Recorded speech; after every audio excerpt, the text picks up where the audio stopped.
Warahmatullahi wabarakatuh. My Unity Center brothers and sisters, I pray to Allah subhanahu wa ta'ala that I find each one of you in the best of health, wealth, and iman. Ameen. And I pray to Allah subhanahu wa ta'ala with today's fast that it became a nearness to Him and through our fast that Allah subhanahu wa ta'ala forgave our sins. Ameen ya Rabbal Alameen. In today's halakha, we're going to talk about the very next surah, which is Surah Yusuf. And Surah Yusuf in the Qur'an is probably the most beautiful surah in the Qur'an. Even Allah subhanahu wa ta'ala, He mentions that this is the most beautiful story in the Qur'an. And it's one of the stories in the Qur'an that has an introduction, it has a body and an ending. And this story has everything. It has hope and sorrow and redemption. It has difficulty and loss and sadness, forgiveness, joy and belief. But one thing that in the beginning of the story that really sticks out is jealousy. The jealousy that the brothers had for Yusuf alayhi salam. And when we think about jealousy, it was actually the first sin that happened in the sky because Shaitan was jealous of Adam alayhi salam.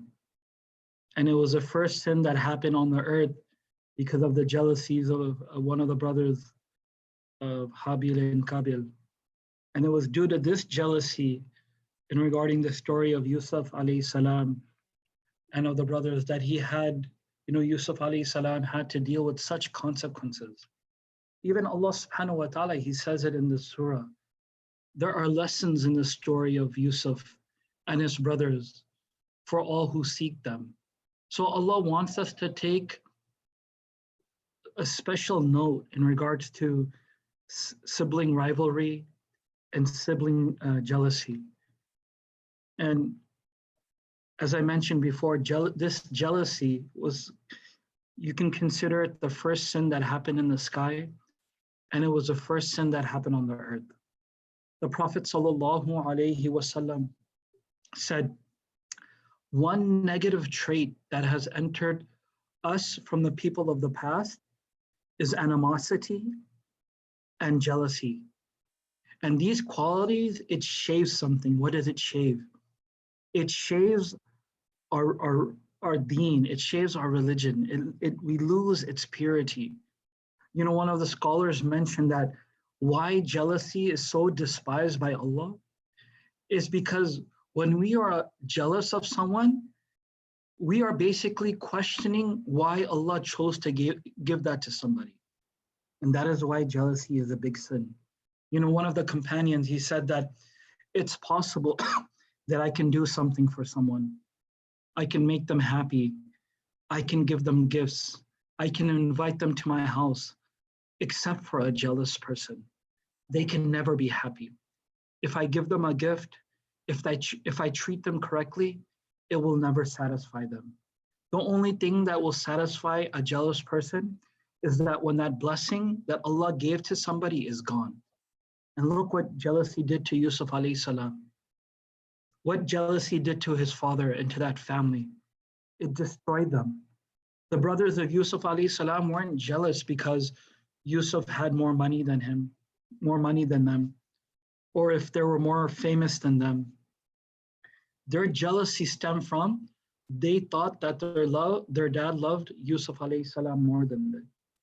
And jealous, what does that teach us? That jealousy can be pity. It can be petty. A father loves their children. A father will always love their children. And that's what Shaitan does. He gets through, if he can't get through us through our worship, then he starts to penetrate our hearts through jealousy. Jealousy, it's plagued our society and our community. And it doesn't matter what our economical background is of our community. If it's poor, if it's middle class, or if we're rich, you will always find that quality of jealousy. And because of this jealousy, what happens?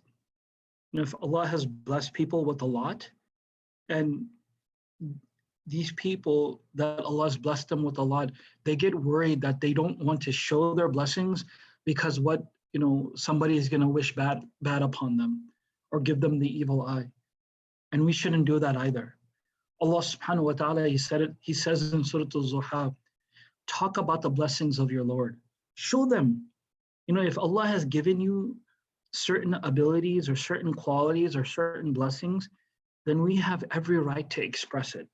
If you have the means, there's no harm in having an amazing car or a beautiful home or whatever it may be. If you have the means to pursue a higher education, you know, we shouldn't be worried about not showing our blessings because somebody's going to wish bad upon us. You know, there's a hadith, just as we make dua for our brothers in their absence, and when we do that, what happens? The angels make dua for us.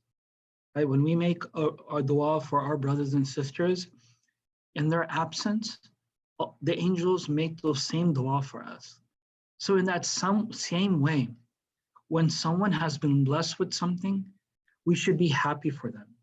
We should be genuinely happy for them. And when we are happy for them, it will allow us to gain those same blessings.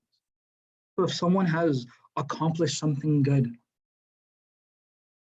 we should say, mashallah. If someone's child is succeeding, we should be happy and saying, mashallah. You know, that's a big pet peeve of mine. You know, if someone else's child is doing something good, we make it a point to break them down. Or someone has bought a new house, we should appreciate it and say, mashallah. You know what happens when someone is jealous? They start to become critical. And when they start to become critical, then they say some terrible things. You know, if somebody bought a new house, then we'll go there and instead of being happy for them, we'll start criticizing them. If we go to somebody's wedding in the community or somebody's child wedding in the community, we'll be critical of that. We'll say some terrible things. Or when we see some other people's children are being successful, we will criticize them. You know, if we can't say nothing good, then just stay silent. Wallahi, it's cheap and it's low. If we cannot join in someone's happiness, then at least we shouldn't hurt their feelings. We should be positive and be happy for them. You know, what was the extreme of jealousy? What was it? It can lead somebody to a killing. So we should enjoy the blessings of Allah and we should express it, but something that we shouldn't do is that we shouldn't show off. We shouldn't make it a point to tell people that, look what I have and look what you don't have. Then we're asking for it. Not everything that we do has to be shared with everyone. Not every vacation, not every meal, not every accomplishment has to be shared with the world. Don't make it a habit of going out of your way to show people that, you know, we're above them. You know, mashallah, my son did this. My daughter did that. You know, I went on a trip with my wife over there. Look what I had, what kind of meal I had at a certain restaurant. And honestly, nobody cares. You know, just as we should be generous with our wealth and we should be generous with our souls, we should be generous with our praise. Meaning that we shouldn't be spending time praising ourselves, but instead we should make it a habit of praising others. Now, mashallah, I saw your son do this. You know, kudos to him. May Allah give him more. MashaAllah, I saw you accomplish something. I saw you progress in your career. May Allah give you more. The more we say something, the more it will sit in our hearts. So when we make it a habit of praising other people and enjoying in their accomplishments, it means that we're opening the door for Allah to bless us with those same ni'mas, with those same blessings. But how can one protect themselves from jealousy? You know, normally we're told to lower our gaze. No, we lower our gaze. And, you know, when I make that statement, what do we think of automatically? We lower our gaze with the opposite gender. But it's not just that. We lower our gaze with the worldly competitions. If you can just focus on what you have, wallahi, you will become grateful. And there's another thing from this surah. It's a beautiful phrase. It's a very complex phrase, I think. It's two words that when you put them together, somehow it doesn't seem like they're put together, but it's beautiful. When the brothers of Yusuf alayhi salam brought his shirt, Yusuf alayhi salam's shirt, and it was stained with blood, and they showed it to their father was devastated. And he was so devastated that he said a few words.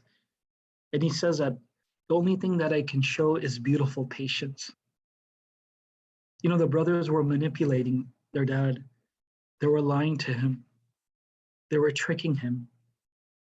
He loses his son from his sons.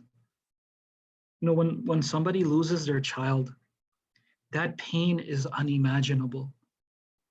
It's unimaginable. This is something that you can never get over. It changes you forever.